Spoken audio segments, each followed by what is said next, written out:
Yo, what's up, everyone? This is Josh. Welcome to the first episode of Stepz and Blendz.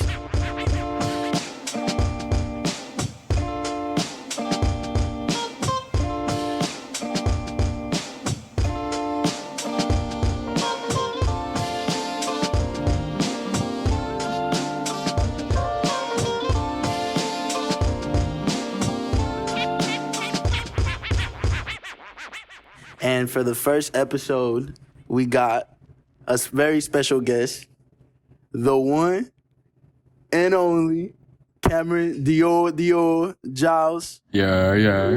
Appreciate you having me, bro.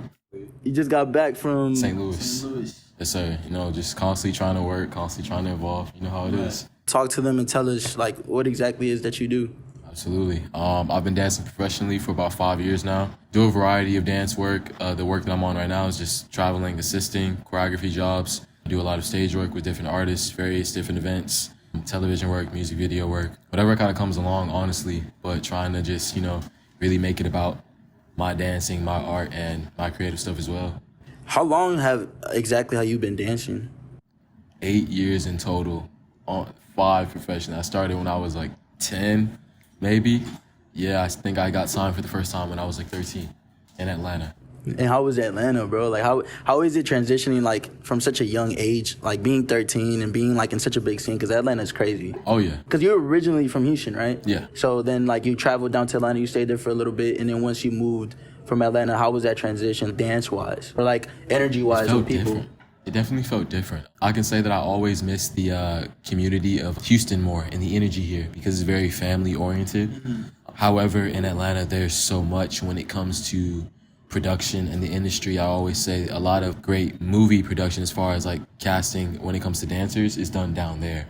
Music videos, tours, all that stuff like that. I would say it's definitely one of those big pillars like LA where it's just the energy is just very, very different. It's its own for sure.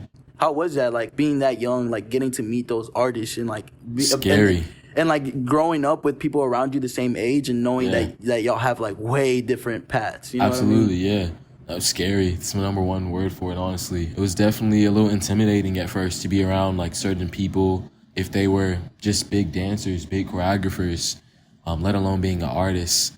Being around that energy really excited me, and it made me hungry, nervous for more.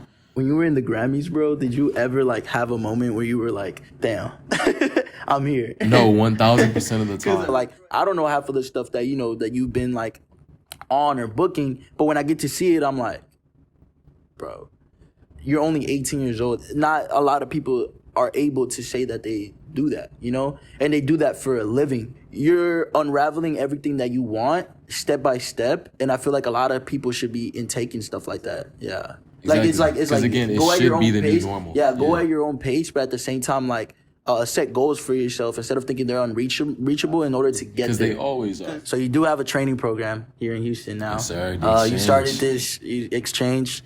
So, like, explain, like, how did that come about? Started with the idea of me just wanting more for not only myself, but just dancers in the Houston community. Like I said, there's not, a lot of opportunities for us to not only just train on a higher level, but also get industry insight, get opportunities to be able to book small jobs and add things to our resume, understand what a resume is, get questions answered about the industry. You can be from Houston and still make it. You can be from Houston and not have to live in LA. The thing is, there's plenty that have made it and they've went on and they left. There's not a lot that have made it and they're consistently still living down in Houston and making it happen. You know what I mean? And I want that to be that's crazy. I want that to be the new thing that people see, the new thing that people know that they're capable of, because there's so many that are. Because now I can honestly say for the past couple of years I've been able to sustain myself, take care of myself, live here and still go to LA, work whenever I need to, still book jobs, still do whatever, but still be from Houston, still live here, still have my roots here, still be very in touch with my community as much as possible. I really do want to see not only myself, but all of us win, My real end goal is, again, like I told you before, is to be able to, like, be on stage, look over and see you right there. You know what I mean? See most of our friend group right there. That's something that, like, I really want to see happen in the future. And I believe we're going to do that. What advice would you give to people that are starting off taking classes? I would say be smart and aware. of everything that you're doing and really just committing your time to. Because at the end of the day, if you are paying to take a class, you have to make sure that you're getting the most out of that class, whatever it is. If you're a beginner, of course, take beginner classes, but also take advanced classes and challenge yourself. Also, just remember that at the base of that, it's not about the physical movement yet. It's about understanding your body, understanding how to listen to music, understanding how to learn how to count, understanding what cleanliness and lines are, understanding fundamentals. There's always a base to everything that makes people so good or gives people their certain flair. You know what I mean? And I feel like what would really give someone the ability to take class with ease is just having a good foot in everything. That's the challenging part, is whenever it comes to this artistic route, you have to be very vulnerable with yourself in order to grow. Because sometimes when I'm cutting hair, bro, I'm like, that cut could have been better. But I feel like that's what makes me better. Not faster, but just in a way more comfortable pace. Of course. Because I constantly want to grow. Absolutely. And like, I feel like if people stay limited or comfortable, they're tended to like just be stagnant. Yeah, you're not going anywhere. For those who don't know, me and Cam been knowing each other for quite some time now. I understand like where you come from, and you understand where I come from. How did you keep yourself together through everything and still want to pursue dance? I feel like for me, it was really wanting to not only just keep pursuing it for myself, but also wanting to make all of those people that I lost proud.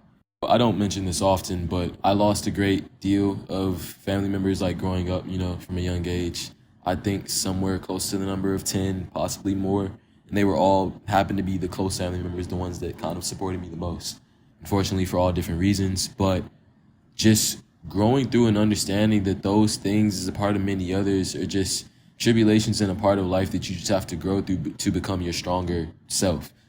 I always just kind of had this mindset of whatever I'm going through right now will only make me stronger in the future. I would always remember that whoever I may have lost in that moment or whatever I'm going through, you know, they would want me to keep going, and I would want myself to keep pushing through whatever it is, because that's not... There's no excuse. Yeah. Not even meaning to get religious, of course, but, you know, God will never put anything on you that you can't handle. And I always just try to keep that in my mind constantly. Of course, you know, we all get stressed, we all get worried, we always have a lot on our plates, but I find myself in a certain comfortability with that recently. Just knowing that whatever stressful situations or negativity comes my way, there's a brighter side to that, and there's a specific reason why all of it is happening, you know? Just learning to go with the flow of all of it and just pushing through. I feel like it's just the biggest lesson I learned through it all. And it's just something I'm still trying to learn and go through now. And that's the hard part, is getting out that funk. You have to push yourself 10 times harder to be like, okay, now I want it even more. Yeah, because trying to handle life on top Financial, of dance is extremely hard for anyone, you know? There are some people who it may have been just given to, or they have families where, you know, they can support them financially or whatever the case may be.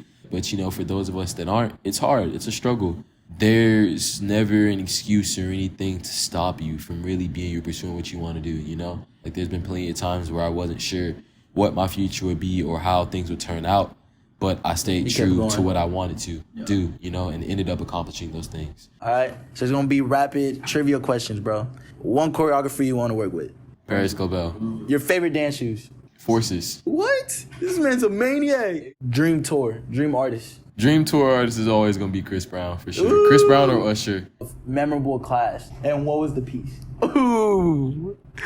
That's a very tricky one. My constant BS class, the Summer Walker piece I taught.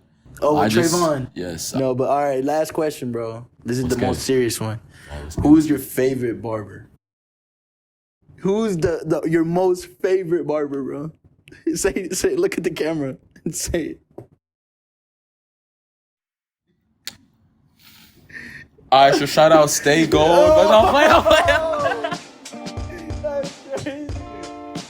But no, I'm not even gonna lie. My own personal favorite barber is gotta be my boy Josh right here. Man, shout out Stepz and Blendz, bro. Hey, if you need a cut, book with me on Book the Cut. I know y'all see me looking nice over here. He's the man responsible.